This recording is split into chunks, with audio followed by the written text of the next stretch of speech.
Within just hours, multiple missile waves hit Tel Aviv and Haifa. Not one strike, but wave after wave.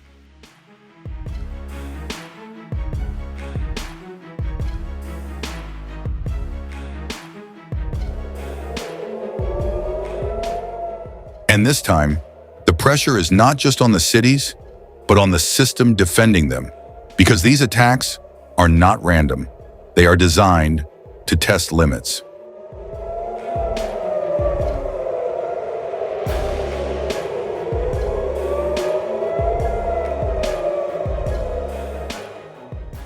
And what makes these waves different is not just the number of missiles, but how they are combined.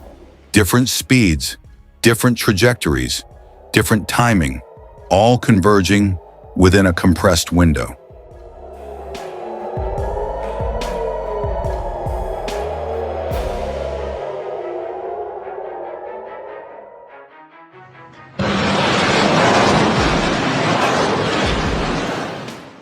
Creating a level of pressure that even advanced defense systems are not designed to face continuously? And that raises a critical question, not just how to intercept, but how long interception can be sustained.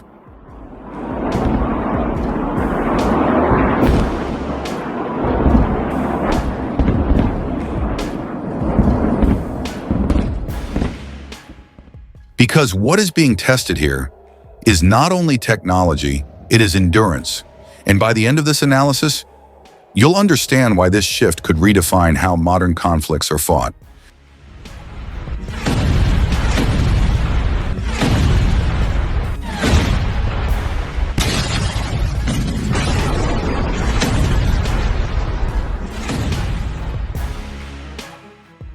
To understand how we got here, we need to step back. Since the Iranian Revolution, Iran has positioned itself in opposition to Israel, but not through direct war. Instead, through long-term strategy, regional alliances, proxy networks, strategic influence.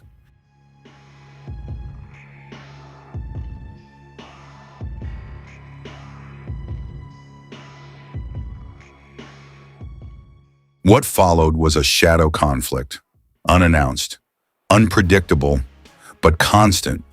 Cyber operations, covert intelligence activities, targeted strikes, all designed to test limits without triggering full-scale war.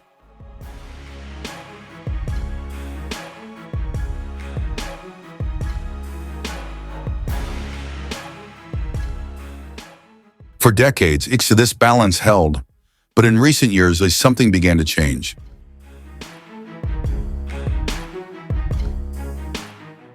Strikes became more visible, responses faster, and the line between covert conflict and open confrontation began to blur.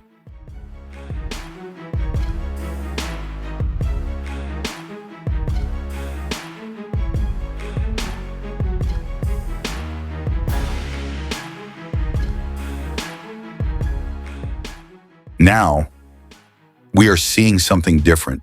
Structured escalation, not isolated attacks, but coordinated waves, each designed to test a different layer of defense. And this is where modern warfare begins to evolve. Because today, it's no longer just about power, it's about integration.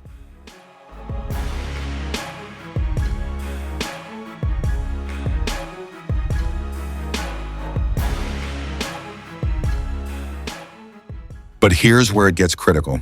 The strikes on Tel Aviv are not random. They are coordinated.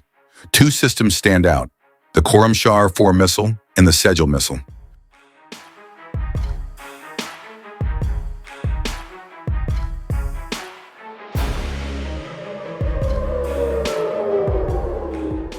The Khorramshahr 4 is designed for impact, heavy payload, high-value targets, critical infrastructure, strategic facilities. Its objective is clear, not just damage, but disruption.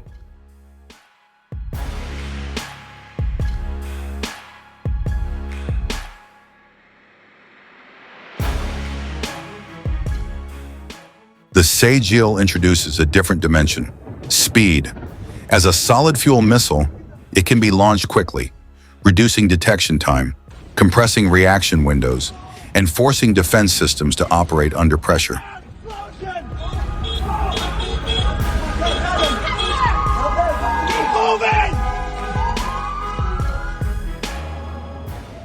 Now combine both, high payload and high speed. This is no longer a simple interception problem. This is layered pressure.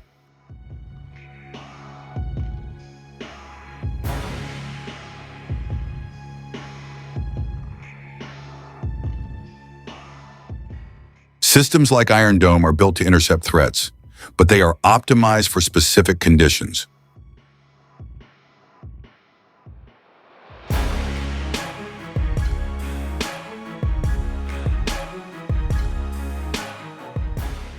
When multiple threats arrive simultaneously with different speeds and trajectories, the challenge changes. It becomes a prioritization problem. Which target is intercepted first? Which trajectory is most dangerous? And what happens when the system must choose? Because in high-pressure scenarios, not every threat can be intercepted at once.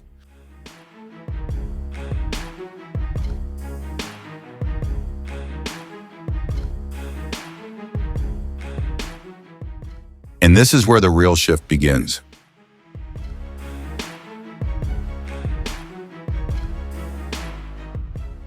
As pressure builds on Tel Aviv, the focus expands towards infrastructure in Haifa.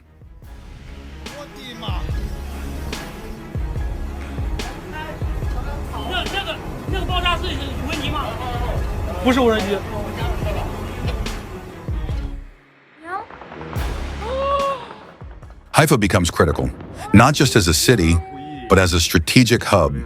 Energy distribution, logistics networks, supply routes, disruption here extends beyond immediate damage. It affects system-wide stability. سلام خدمت بینندگان عزیز. مردم وقتی که میگه من فقط زیرساخت نظامی میزنم اینجا محل. Now look at what happens next.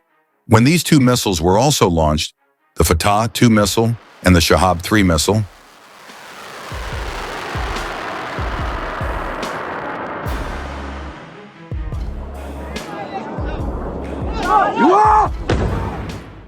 the Fatah 2 introduces extreme speed, combined with maneuverability in its final phase, making interception significantly more difficult.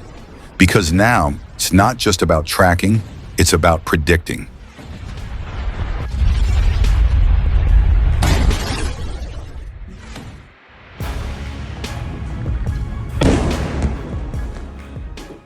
The Shahab 3 serves another role: range, reliability, sustained deployment, maintaining pressure over time, wave after wave, forcing defense systems to remain active, continuously.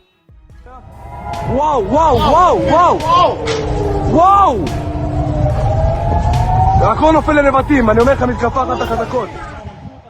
When these elements combine speed, payload, timing, the result is not just impact, it is pressure, layered, sustained, and strategic.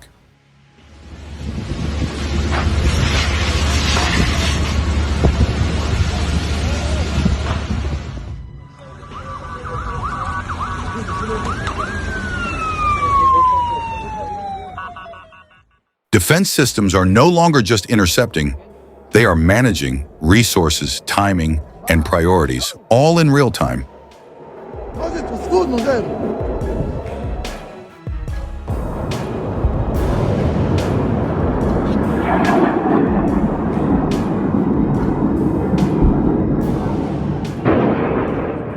And this is where modern warfare is changing. The objective is no longer just to strike, but to stretch systems to their limits, to test endurance, to force decisions under pressure.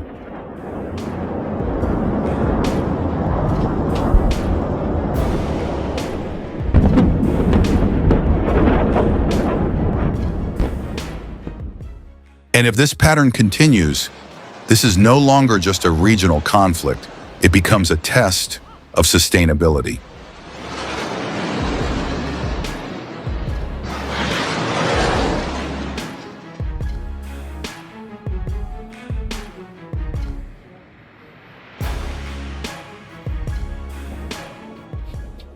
Not just military strength, but economic resilience and strategic endurance. Because in modern conflict, victory is not always decided by who strikes first, but by who can sustain pressure the longest.